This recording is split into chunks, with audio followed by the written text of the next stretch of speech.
आज आपण 25 जानेवारी 2024च्या news discuss करणार आहोत. तर पहिली न्यूज बघा. ओळखपत्रावर लाल हिरव्या रंगाचा ठिपका.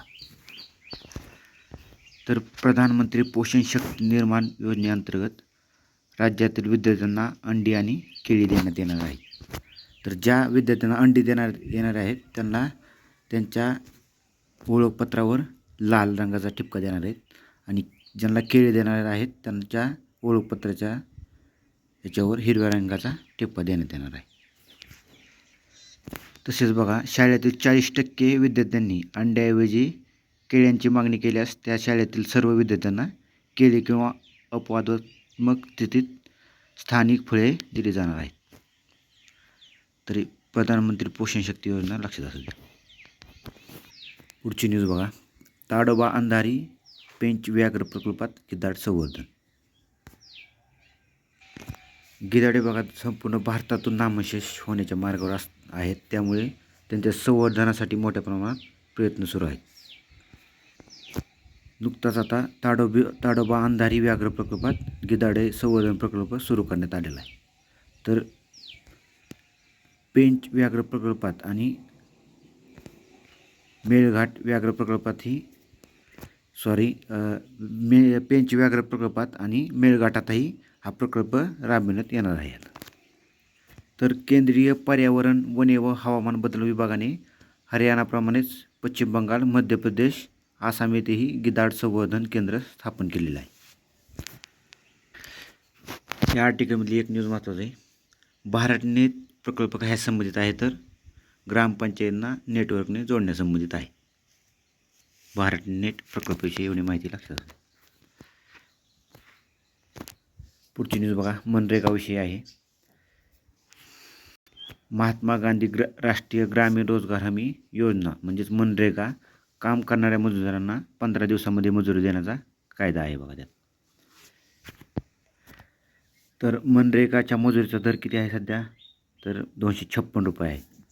या योजनेत हजेरीपत्रक बंद झाल्यावर 15 दिवसाच्या आत मजुरीदारांच्या बँक किंवा पोस्टाच्या खात्यात जमा करण्याची सक्ती आहे.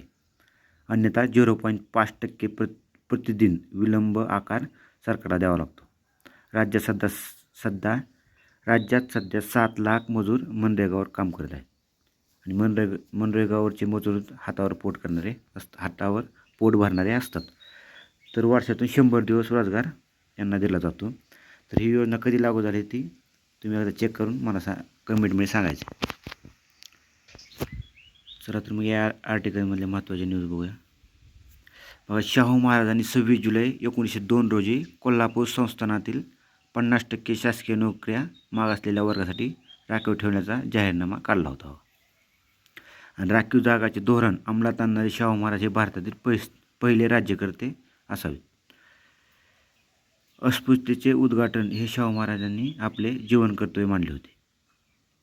आणि संस्थानातील शाळा, पानवटे, विहीर, दवाखाने, कचेऱ्या इत्यादी सार्वजनिक ठिकाणी अस्पृश्यता पाळल्यास त्यांनी कायद्याने प्रतिबंध घातला होता. 1819मध्ये त्यांनी त्यासाठी अनेक वटहुकूम जारी केले होते आणि अस्पृश्यांना सरकारी नोकरीत घेतले. समाजातील तलाठ्यासारख्या प्रतिष्ठेच्या जागा दिल्या. त्यांच्यापैकी अनेकांना माहूत, फुलस्वार, पोलीस, स्वतःचे मोटरचालक म्हणून नेमणूक करून घेतली होती बघा. तसेच महार वतन खालसा करून महाराजांनी वेठबिगारीतून आणि गुन्हेगार मानल्या गेलेल्या जातींच्या हजेरी पद्धतीतून मुक्तता केलेली होती. फासेपारधी, कोरवी, माकडवाले यासारख्या भटक्या व विमुक्त जातींना जवळ करून त्यांचे जीवन स्थिर केले होते. त्यांना आपले रक्षक म्हणूनही नेमले होते बघा. समाजातील सर्व उद्योगधंदे त्यांच्यासाठी खुले केले होते. तसेच 1920 साली जोगिनी व देवदासी प्रथेस प्रतिबंध करणारा कायदा केला होता. आणि सर्वांना समान व मोफत शिक्षणाचा हक्क शाहू महाराजांनी दिलेला होता. पुढची न्यूज बघा, लोणार सरोवराला लवकरच जागतिक वारसा स्थळाचा दर्जा. तर लोणार सरोवर कुठं आहे, बुलढाणा जिल्ह्यात. तर 2020 साली लोणार सरोवराला रामसर स्थळाचा दर्जा दिला होता. जर लोणार सरोवराला जागतिक वारसा स्थळाचा दर्जा मिळाला तर त्याचे संवर्धन अधिक सुलभ होईल अशी अशी माहिती मुंबई उच्च न्यायालयात देण्यात आलेली आहे. पुढची न्यूज बघा. 7 नद्यांच्या पुनरुज्जीवनाचा संकल्प.